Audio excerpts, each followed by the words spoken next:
আজকে আমি এমন একটা জিনিস দেখাবো যে ফ্রিজ ছাড়াই কাঁঠাল সংরক্ষণ করে খেতে পারবেন বছরের পর বছর। ২-৪ বছরও নষ্ট হবে না। আর এটা খেয়ে আপনারা এতটাই মজা পাবেন যে পরবর্তীতে আফসোস করবেন যে কেন বাকি কাঁঠালগুলো নষ্ট করলাম। সেগুলো দিয়েও তো এভাবে তৈরি করে সংরক্ষণ করে রেখে দিতে পারতাম। সারা বছরই কাঁঠালের স্বাদ মুখে লেগে থাকবে আর এটা দিয়ে যে কতটা উপকৃত হবেন সেটা বলে বোঝাতে পারবো না। আসসালামু আলাইকুম, কেমন আছেন সবাই? আশা করি ভালো আছেন। আলহামদুলিল্লাহ আমিও ভালো আছি। এই তো আমি এখানে একটা কাঁঠাল নিয়ে নিয়েছি অর্ধেকের মতো। আর এই অর্ধেকটা কাঁঠাল আমার প্রায় নষ্ট হতে চলেছে, কারণ এটা খাওয়ার মতো লোক নেই। এখন আমি যেভাবে এই কাঁঠালটা সংরক্ষণ করব ২-৪ বছরও নষ্ট হবে না। যাই হোক, কাঁঠালের কোষগুলো ভালো করে খুলে নিয়েছি। আর এখন আমি এখান থেকে বিচিটা বের করে নিচ্ছি। বিচির সাথে যে একটা পর্দার মতো থাকে সেটাও পরিষ্কার করে নিলাম। সত্যি বলতে এই কাঁঠালটা অনেকটা নরম হয়ে গেছে।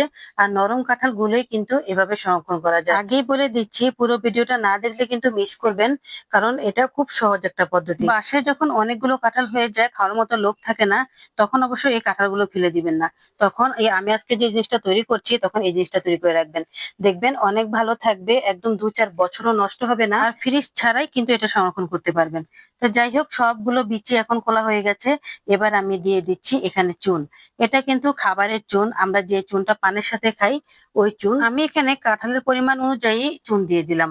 বাস এখন হাত দিয়ে ভালো করে কচলিয়ে কচলিয়ে মাখিয়ে নিচ্ছি। একদম ভর্তা ভর্তা বানিয়ে ফেলছি, কারণ এভাবে রাখলে সবচেয়ে ভালো হয়। তো যাই হোক, আমি এখন চুনটা আটটু করে দিয়ে দিলাম, মানে আটটু লাগতো। তো অতটুকু দিয়ে ভালো করে মিশিয়ে তারপর একটা বলে দিয়ে দিলাম। এখন আমি ১ ঘন্টার জন্য এই বলের মধ্যে এই কাঁঠালগুলো রেখে দেব। আর একটা ঢাকনা দিয়ে দেব। বাস অনেকক্ষণ থাকবে। এই ১ ঘন্টা পর দেখেন কাঁঠালগুলো কি অবস্থা হয়েছে, দেখেছেন? এখানে অনেকটা পানি ছেড়ে দিয়েছে। আর এখন আমি এই কাঁঠালটা একটা সুতি কাপড়ের সাহায্যে ছেঁকে নেব। সুতি কাপড়টা কিন্তু পরিষ্কার হতে হবে, একদম পরিষ্কার করে নিয়েছি আমিও। আর এখন আমি এখান থেকে যে রসটা বের হয়েছে এই রসটাই আমি ছেঁকে নিচ্ছি। একদমই পিওর একটা রস বের হচ্ছে, একদমই পাতলা। এই রসটাই আমার প্রয়োজন, তাই ভালো করে চিপে চিপে এই রসটা আমি ছেঁকে নিয়েছি। ব্যাস, ছাঁকা হয়ে গেছে।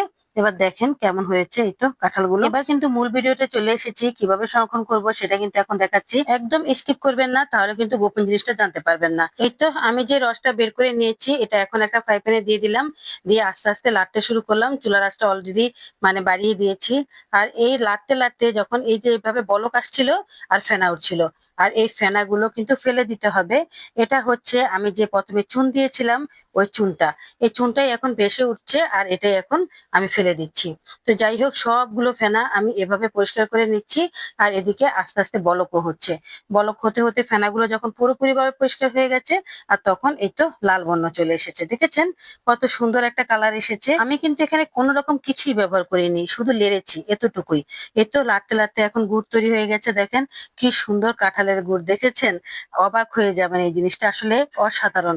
এভাবে যে কাঁঠালের গুড় তৈরি করা যায় সেটা অবশ্যই আপনারা জানতেন না, তাই না? এখন তো জেনে গেছেন। তো অবশ্যই কাঁঠালগুলো কিন্তু এভাবে সংরক্ষণ করে রাখেন। এভাবে সংরক্ষণ করলে আপনার ২-৪ বছরও এই গুণ নষ্ট হবে না। আর এটা দিয়ে আপনি অনেক কিছু বানিয়ে খেতে পারবেন। এমনকি রুটি, পরোটা এগুলোও খেতে পারবেন। খুব মজা হয় খেতে, আর এটা কিন্তু নরমালি সংরক্ষণ করা যায়। আর আপনি যদি চান যে না আমি আরো অনেক দীর্ঘদিন রাখতে চাই আর একটু একটু করে খেতে চাই, তাহলে আপনি এটা ডিপ ফ্রিজেও সংরক্ষণ করতে পারেন, কোনো সমস্যা নেই। যদি আপনার মনে সন্দেহ থাকে আরকি। তো যাই হোক, আমি কিন্তু এখানে কিছুই দেইনি। দেখেন কি সুন্দর গুড় তৈরি হয়ে গেছে। মাশাআল্লাহ মাশাআল্লাহ। কালারটা তো অনেক সুন্দর এসেছে, একদম অরিজিনাল আমাদের খেজুরের গুড়ের মতো। তো যাই হোক, এখন আমি এই গুড়টা একটা গ্লাসের ভিতরে ঢেলে নিয়েছি আপনাদেরকে দেখানোর জন্য, মানে সুবিধা মতো যাতে দেখাতে পারি। আর আঙুল দিয়ে দেখেছেন উঠিয়েছি, আর আমার আঙুলটা কি সুন্দর ভরে গেছে। ঠিক এভাবে লেগে থাকলে বুঝে নেবেন যে গুড়টা আপনার একদম পারফেক্ট তৈরি হয়ে গেছে। ভাবা যায় কাঁঠাল দিয়ে এরকম গুড় তৈরি হয়? আপনি নিজে তৈরি না করলে এটা কখনো বিশ্বাসই করতে পারবেন না। আবার বছর জুড়ে সংরক্ষণও করা যায়। আর এটা যদি আপনি কাউকে না বলেন যে এটা কাঁঠালের গুড়, তাহলে কেউ বুঝতেই পারবে না। এই তো কত সুন্দর হয়েছে, দেখেছেন? কেমন হয়েছে কাঁঠালের গুড় অবশ্যই কমেন্ট করে বলবেন, আর সাথে একটা লাইক দিয়ে দিবেন। আর যদি বেশি ভালো লাগে অবশ্যই শেয়ার করে দিবেন, তাহলে আপনি নিজেও তৈরি করে নিতে পারবেন। ভালো থাকবেন সবাই, আজ এ পর্যন্তই। আল্লাহ হাফেজ।